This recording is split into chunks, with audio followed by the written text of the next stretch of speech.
era vital. Nos momentos de crise econômica profunda, como é a brasileira, tá certo? Que é parte de um cenário de crise mundial, um parênteses. A crise começa devastadoramente no centro.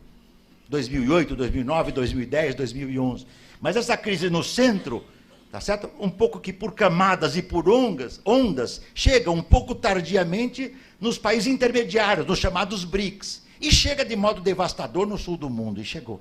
Né? Quando se diz que o Brasil tem 12 milhões de desempregados hoje, trabalhadores e trabalhadoras, isso é o índice oficial. É muito maior do que isso. É muito maior. Nós estamos numa situação que até o emprego informal está diminuindo. Tá certo? Porque está havendo desemprego do trabalho informal.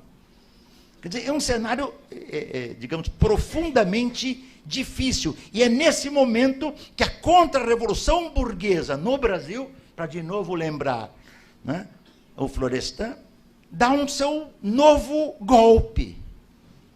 Golpe que é uma combinação que todos nós sabemos, sofisticada, de um parlamento que é a expressão do pântano. O parlamento brasileiro é o mais degradante e mais degradado de toda a história republicana. Eu não me lembro de um momento da história brasileira onde o parlamento teve vigência que ele chegasse a esse nível que chegou. E, como lembrava aqui o Eduardo, provavelmente hoje, tomando mais uma medida que para os próximos 20 anos nós vamos levar mais devastação. Né? E nesse projeto, digamos assim, o governo Temer, além de ser um governo que nasce de um golpe parlamentar, por supor, todo mundo sabe que é um golpe de tipo diferente, não é o golpe militar tradicional. Isso é uma coisa óbvia, né?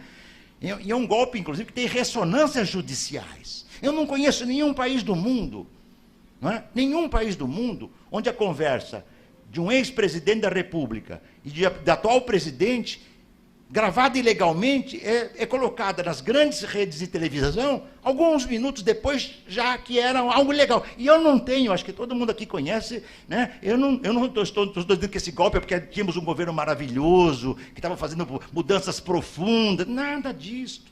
Mas não é possível, né? Não é possível, é uma burla.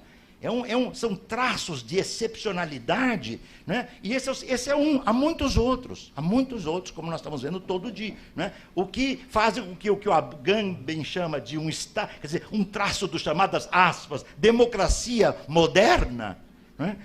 É a sua excepcionalidade. Está se convertendo num... Se eu pudesse brincar, eu acho que eu uso essa expressão, uma parecida dela no artigo aqui, é um Estado de direito excepcional. É para provocar, porque o Estado de Direito, quer dizer, sem entrar no debate aqui do que seria o Estado de Direito, hein? Vamos deixar isso para daqui uns 350 anos para frente, a gente voltar a debater isso. Mas é um Estado, né, de direito de exceção. E qual é o atributo do governo Temer? Este sim é um verdadeiro governo terceirizado. O governo Temer é um governo terceirizado. Ele é um gendarme dos grandes capitais. Em momento de crise, há uma coesão muito forte das grandes frações burguesas. E o momento é, primeiro, e sem hierarquia aqui, a classe trabalhadora está ganhando muito. Pasmem vocês. Né? A classe trabalhadora está ganhando muito. Então, primeira medida, arregaçar, tá certo? O salário da classe trabalhadora, rebaixar. A que preço? O que tiver que fazer. 2, tá certo? A legislação social protetora do trabalho, não é? Que se consolida em 43, mas nem vamos entrar no debate aqui da CLT. Mas atenção, a CLT não foi uma dádiva varguista, hein? Uma coisa é... Aliás, isso não foi uma vez só com Vargas que ocorreu, né? O presidente se antecipa, diz que está dando, mas está cedendo. Está cedendo, mas está dizendo que está presenteando. A alquimia getulista é espetacular. É espetacular. Né? Quer dizer, eu estou concedendo, mas estou antecipando. E é presente. Se é presente, é dádiva. É um Estado benfeitor. As primeiras lutas operárias são de meados do século XIX. Eu estudei, no meu trabalho de mestrado, as greves de 30, 31, 32, 33, 34, 35 no Brasil. Todas as questões que estão na legislação varguista de 43, a classe operária punha nas suas lutas nesses anos que eu estudei, que eu li, os jornais da época, jornais sindicais, etc, etc. Tá? Então, primeira coisa, desmontar a CLT naquilo que ela tem de mais importante, que é a legislação social protetora do trabalho, que dá um patamar da exploração do trabalho. Só que o momento agora é assim. O Chico foi muito feliz, hein? Nosso Chico, né? Não, o bom, o Chico, o nosso Chico, o de Oliveira. num texto lá de 72, 73, né? Que ele dizia... Qual é o outro? Ah, não, esse é ótimo. Não, eu não entendi você falando do Buarque. Não. Não é que eu estava pensando no Chico de Oliveira, quando ele dizia, com muita originalidade nesse ensaio, tá certo? De 72, que de certo modo foi republicado por iniciativa nossa, um dia, para quem não conhece aqui a gente pode contar, tá certo? Ele dizia lá, a CLT é o patamar garantidor da exploração do trabalho. É isso que era o salário mínimo. Pois é isso que querem rebaixar. É arregaçar o padrão, tá certo? Que já é pesado de exploração do trabalho. E para isso é preciso desmontar a CLT, terceirizar tudo que é possível, terceirizar tudo. O artigo 2, se não me engano, do PL 30/2015, ex-PL 4.330, diz isso, tá certo? Quer dizer, a terceirização e transferência feita pela contratante da execução de parcela de qualquer de suas atividades, qualquer das suas atividades pode ser terceirizada. Piloto de avião, para não falar de médicos, juiz. Um dia viu brincando com o juiz, eu falei, se a bota pega, isso já tem uns 10 anos. Vão terceirizar o juiz. Claro, traz um juiz, paga R$500 para ele fazer 10 processos numa tarde. Sistema de metas assim não pode 10 para começar. Tá? Isso. Tá? Então, veja, essa devastação. E o terceiro elemento, o negociado tem que se sobrepor ao legislado.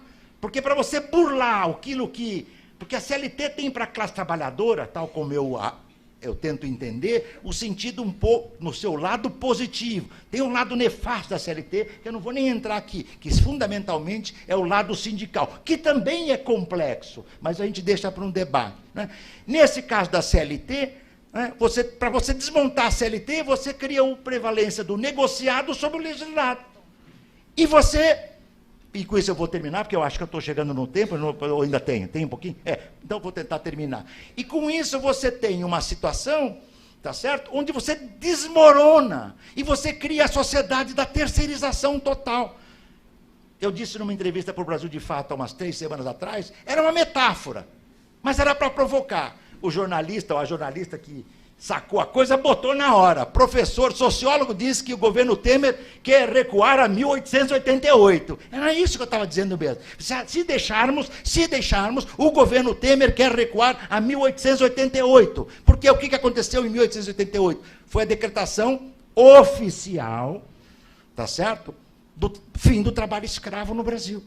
Luta dos trabalhadores e das trabalhadoras negras, luta dos quilombos, lutas de várias dimensões que também não nos vamos tratar. Se deixarmos, porque há um traço da terceirização que é profundamente nefasto, não é mais a relação do empresário com o trabalhador ou a trabalhadora para uma relação contratual. Ao contrário, é a empresa A que vai negociar com a empresa B a contratação de 100, 200, 300 trabalhadores e trabalhadoras escravizados. Com a diferença que o escravo no passado não era, digamos assim, alugado, ele era vendido. Agora é uma locação de força de trabalho. Até nesse patamar, e veja, está mais do que evidente para todos nós que nós estamos na iminência disto. A menos que haja muitas lutas sociais. O governo Temer, tá certo? Só não levará isso adiante se houver uma verdadeira rebelião das lutas sociais, de todos os tipos, sindicais, das periferias, dos bairros, dos movimentos sociais. Eu já participei de vários debates públicos. Ninguém melhor do que um militante ou uma militante do MTST sabe o que é terceirização. Porque quando eles conseguem um trabalho, é terceirizado. Não há nenhum trabalhador ou trabalhadora terceirizado na esfera basal da produção que prefira ser terceirizado. A mídia não abre esse debate, com raras exceções, a grande mídia não abre, porque esse debate é inegociável. E completa essa tríade, ou este quadrúpede da destruição, que é um quadrúpede da destruição, a Previdência.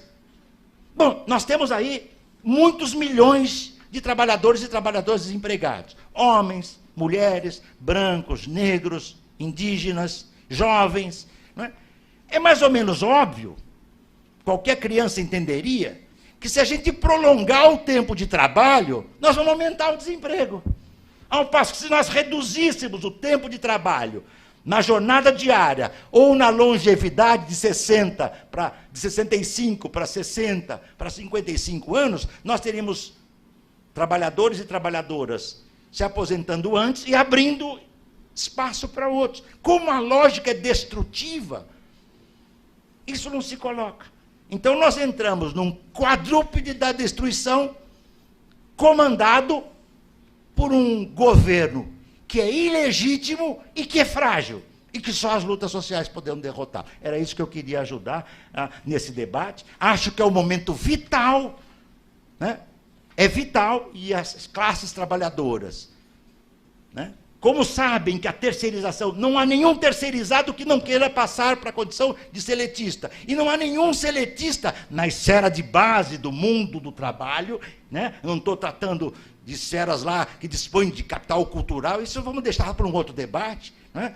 Aqui na base não há nenhum terceirizado que não queira ser seletista, e não há nenhum seletista ou nenhuma seletista que queira ser terceirizado, por opção. Este é vital, é uma questão vital. E só as lutas sociais, sindicais, políticas podem impedir essa tragédia que vai nos levar a 1888. E não é possível que a gente aceite isso depois de tanta luta da classe trabalhadora brasileira. Obrigado.